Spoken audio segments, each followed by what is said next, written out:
तो हेलो दोस्तों, नमस्कार।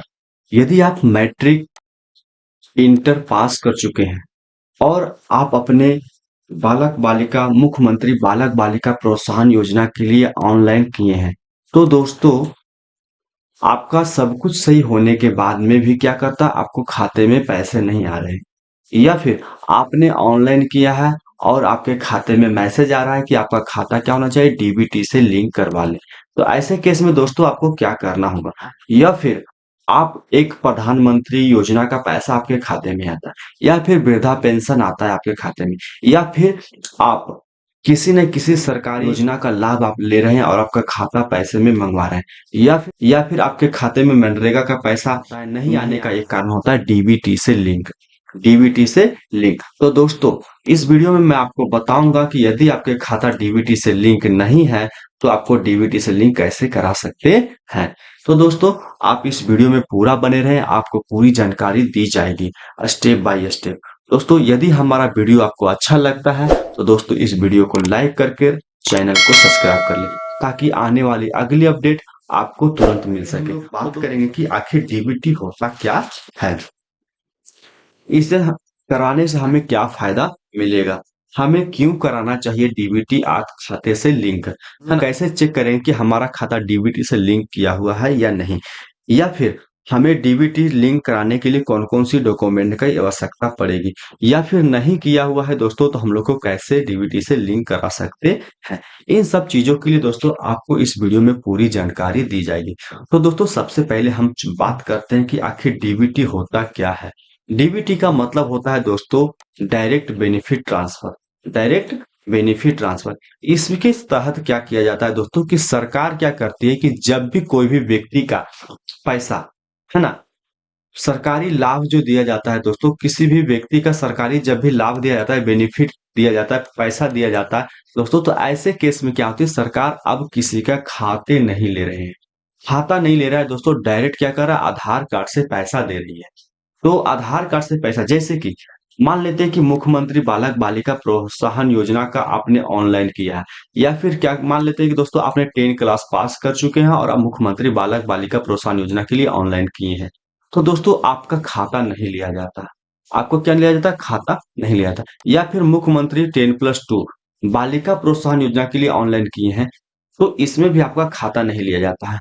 या फिर मुख्यमंत्री मेधावृत्ति योजना के लिए ऑनलाइन किए हैं और उसमें भी क्या होता है दोस्तों, आपका खाता नहीं लिया जाता है। या फिर दोस्तों प्रधानमंत्री किसान सम्मान निधि योजना का पैसा आपके खाते में आ रहा है, तो दोस्तों देखते हैं कि कभी कभी क्या होता है कि किसान रजिस्ट्रेशन में कोई और खाता डाले हुए है और किसी और खाते में पैसा आ रहा है।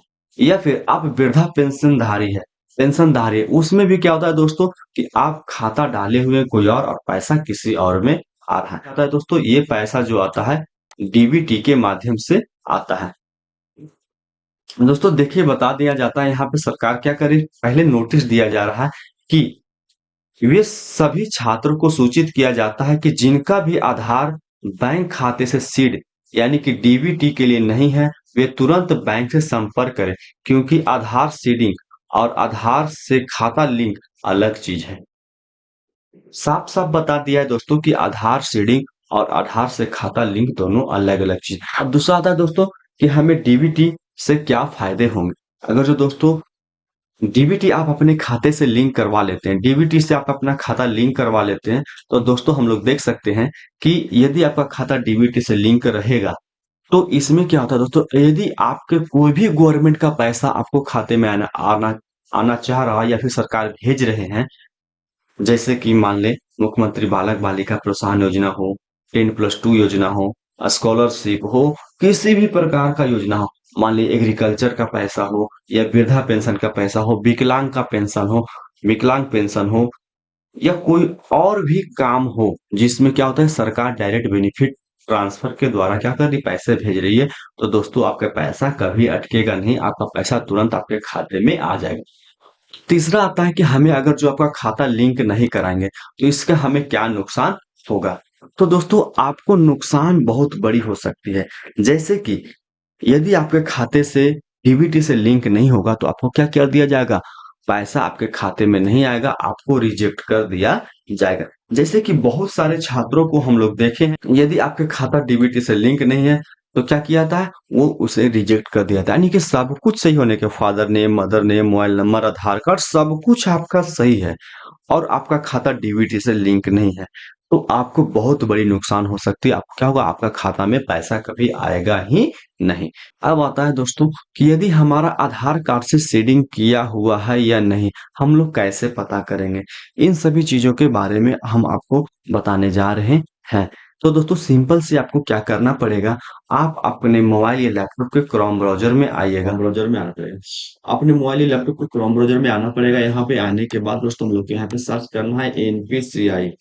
एनपीसीआई पे सर्च करने के बाद दोस्तों आपको देखते हैं कि सबसे फर्स्ट में, जो सबसे फर्स्ट में होता है दोस्तों, फर्स्ट में जो लिंक आता है एनपीसीआई, है ना, www.npci.org.in। दोस्तों यहाँ पे हम लोग क्या करेंगे, क्लिक करेंगे। जैसे ही दोस्तों हम लोग यहाँ पे क्लिक करेंगे, क्लिक करने के बाद दोस्तों देख सकते हैं कि एनपीसीआई के ऑफिशियल वेबसाइट पे आ चुके हैं। यहाँ पे आने के बाद दोस्तों हम लोग देख सकते हैं यहाँ पे कस्टमर, यहाँ पे एक कस्टमर का ऑप्शन आ चुका है, कस्टमर का ऑप्शन। इस कस्टमर वाले ऑप्शन पे क्या करेंगे, हम लोग को यहाँ पे क्लिक करना होगा। क्लिक करने के बाद दोस्तों देख सकते हैं कि कस्टमर वाले ऑप्शन पे जैसे ही क्लिक करेंगे, क्लिक करने के बाद दोस्तों हमारे पास एक और ऑप्शन खुल के आ गया है। वो देखो दिख रहा है, भारत आधार शेडिंग इनेबल, भारत आधार शेडिंग इनेबल।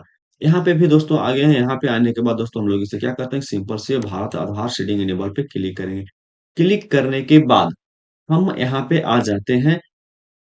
अब यहाँ पे हमारा फॉर्म खुल के आ चुका है, खुल के आ चुका है। यहाँ पे देखिए दोस्तों का डालने आ रहा है आधार नंबर। यहाँ पे जो ये कैप्चा है, ये कैप्चा को हम लोग यहाँ पे डाल देना है। डालने के बाद दोस्तों हम लोग चेक स्टेटस पे क्लिक करेंगे और हम अपने अकाउंट नंबर डीबीटी से लिंक होगा, यानी कि एनपीसीआई से जो लिंक होगा वो दिख जाएगा। तो दोस्तों उसे लाइव करके आपको दिखाते हैं। आधार नंबर आप कैप्चा डालिए। कैप्चा डालने के बाद तो चेक स्टेटस पे जैसे ही क्लिक करें, क्लिक करने के बाद दोस्तों हम लोग देख सकते हैं कि यहाँ पे एक, जो हमारे आधार कार्ड से जो रजिस्टर्ड मोबाइल नंबर है उस पे क्या किया, ओटीपी सेंड कर दिया गया है। इस ओटीपी को हम लोग क्या करना पड़ेगा, यहाँ पे डालना पड़ेगा। जैसे ही दोस्तों हम लोग यहाँ पे ओटीपी पे डालेंगे, डालने के बाद हम लोग यहाँ पे सबमिट पे क्लिक करेंगे। क्लिक करने के बाद हमारे पास इसका पूरा डिटेल्स खुल के आ जाएगा। तो दोस्तों देख सकते हैं सबसे पहले हमारा यहाँ आधार नंबर आ चुका है। यहाँ पे आधार मैपिंग स्टेटस में देखो, दे सकते हैं कि यहाँ पे क्या लिखा हुआ दिख रहा है, यहाँ पे इनेबल दिख रहा है। यहाँ पे क्या दिख रहा है, इनेबल दिख रहा है। यहाँ पे इनेबल दिख रहा है। उसके बाद दोस्तों एक और ऑप्शन हम लोग को यहाँ पे मिल चुका है, बैंक नेम। आपका कौन सा बैंक आपके खाते से लिंक है ना, आपके कौन सा बैंक जो है आधार कार्ड से लिंक है, यानी कि डीबीटी से लिंक है, उस बैंक का नाम भी दिख गया है। तो दोस्तों इस प्रकार से हम लोग क्या कर सकते हैं, ये सिंपल से एक स्टेप है जिसके माध्यम से हम लोग क्या कर सकते हैं, आप अपने में जो भी डीबीटी से लिंक होगा उसको पता कर सकते हैं। आधार सीडिंग जिस खाते से किया होगा उस खाते का नाम यहाँ से पता चल जाएगा। तो दोस्तों यहाँ पे हम लोग इस प्रकार से एक कर सकते हैं। दूसरा ऑप्शन होता है दोस्तों, दूसरे तरीके से भी हम लोग कह सकते हैं। उसके लिए भी हम लोग को क्या करना पड़ेगा, क्रोम पे आना पड़ेगा। क्रोम पे आने के बाद यहाँ पे दोस्तों हम लोग को सर्च करना पड़ेगा यूआईडीआई। यूआईडीआई के ऑफिशियल वेबसाइट पे जैसे हम लोग दोस्तों आ जाएंगे, यानी कि आधार कार्ड के ऑफिशियल वेबसाइट पे जैसे ही आ जाएंगे, आने के बाद दोस्तों हम लोग को यहाँ पे देख सकते हैं बहुत सारे ऑप्शन खुल के आ जाएंगे। इन ऑप्शन में से आता है दोस्तों गेट आधार पे। जैसे हम लोग क्लिक करेंगे, क्लिक करने के बाद दोस्तों देख सकते हैं यहाँ सिंपल से एक ऑप्शन आता है यहाँ पे चेक स्टेटस। चेक स्टेटस पे जैसे ही दोस्तों हम लोग यहाँ पे चेक स्टेटस पे जैसे ही दोस्तों हम लोग क्लिक करेंगे, क्लिक करने के बाद दोस्तों हमारे पास कुछ और ऑप्शन खुल के आ जाएगा जो तो इस प्रकार के होता है। या तो यहाँ पे लॉगिन करके आप चेक कर सकते हैं, या फिर आप सिंपल से यहाँ पे देख सकते हैं कि दिया हुआ है बैंक सीडिंग स्टेटस, या फिर आप यहाँ पर से आप क्लिक करके यहाँ पे लॉगिन करके देख सकते हो। दोस्तों हम लोग सिंपल से यहाँ पे लॉगिन कर लेते हैं। यहाँ पे लॉगिन करने के बाद हमारे पास फिर से एक ऑप्शन खुल के आ चुका है, login Aadhaar with OTP. OTP के माध्यम से हम लोग को आधार को यहाँ पे लॉगिन कर जाएंगे। क्लिक करेंगे दोस्तों हम लोग क्या करेंगे, यहाँ पे आधार के वेबसाइट पे हम लोग लॉगिन हो चुके हैं। इसके लिए देखो हम लोग देख सकते हैं कि यहाँ पे जो आधार कार्ड का जो आपका फोटो है वहां पे दिख जाएगा, लॉगिन में यहाँ पे दिख जाएगा। या फिर DBT bank bank seeding status देख सकते हैं। तो बैंक सीडिंग स्टेटस पे जैसे हम लोग क्लिक किए, क्लिक करने के बाद देखियो देखो दोस्तों हम लोग को पता चल गया कि जैसे कि आधार नंबर, हमारा आधार नंबर ये है। बैंक नेम भी पता चल चुका है कि हमारा डीबीटी से कौन सा बैंक लिंक है। एंड तो इस प्रकार से हम क्या कर सकते हैं, अपने डीबीटी को खाते से लिंक करके किया हुआ है या नहीं आप देख सकते हैं। तो दोस्तों, यदि आपका खाता यहाँ पे आधार कार्ड से नहीं लिंक होगा दोस्तों, तो यहाँ पे जो होगा दोस्तों, जो आपका खाता आधार कार्ड से लिंक नहीं किया होगा, आपके खाते आधार से लिंक नहीं किया हुआ होगा दोस्तों, तो यहाँ पे आपका कोई भी बैंक का नाम नहीं दिखाएगा। तो दोस्तों, आप समझ सकते हैं कि आपका खाता आधार कार्ड से शेयरिंग नहीं किया हुआ है। तो इसका कराने के लिए दोस्तों, सबसे पहले हमें क्या करना पड़ेगा, यहाँ पे सबसे पहले आपके पास आधार कार्ड होना चाहिए, है ना। आधार कार्ड के बाद दोस्तों, किसी बैंक का पासबुक होना चाहिए, है ना। किसी भी बैंक का पासबुक हो, तो उसे क्या करना पड़ेगा, आपको अपने बैंक में लेकर जाना है। और जाने के बाद आप बैंक में पता कीजिएगा कि क्या आपके बैंक में डीबीटी से लिंक कराने के लिए कोई फॉर्म उपलब्ध है, तो फॉर्म के माध्यम से भर के आप डीबीटी से लिंक करवा सकते हैं। या फिर आप क्या कीजिएगा कि एक आवेदन लिखिएगा ब्रांच मैनेजर के पास कि हमें क्या है, डीबीटी से लिंक करवाने की अति आवश्यकता है। इसके लिए और इसके साथ साथ आपको क्या करना पड़ेगा, अपने आधार कार्ड और बैंक पासबुक को लगाकर आप अपने बैंक में जमा कर सकते हैं। इससे पहले मोस्ट इम्पोर्टेंट बात ये आती है कि इन सभी चीजों करने से पहले आपको अपने खाते और आधार कार्ड में देख लेना पड़ेगा कि हमारा खाता में जिस प्रकार से नाम है, क्या उसी प्रकार से हमारे आधार कार्ड में नाम है या नहीं। अपने नाम के साथ साथ पिताजी का नाम को भी मिलाकर देख लेना, वो भी स्पेलिंग के साथ। एक भी स्पेलिंग इधर उधर नहीं होना चाहिए। यदि दोस्तों आपका एक भी स्पेलिंग इधर उधर हो जाता है, आगे पीछे होता है, तो दोस्तों आपका खाता कभी भी आधार से सीडिंग नहीं होगा। तो दोस्तों, ऐसे केस में क्या करना पड़ेगा, या तो फिर आपको दूसरा अकाउंट खुलवाना पड़ेगा आधार कार्ड से, या फिर उसी अकाउंट को आपको सुधरवाना पड़ेगा।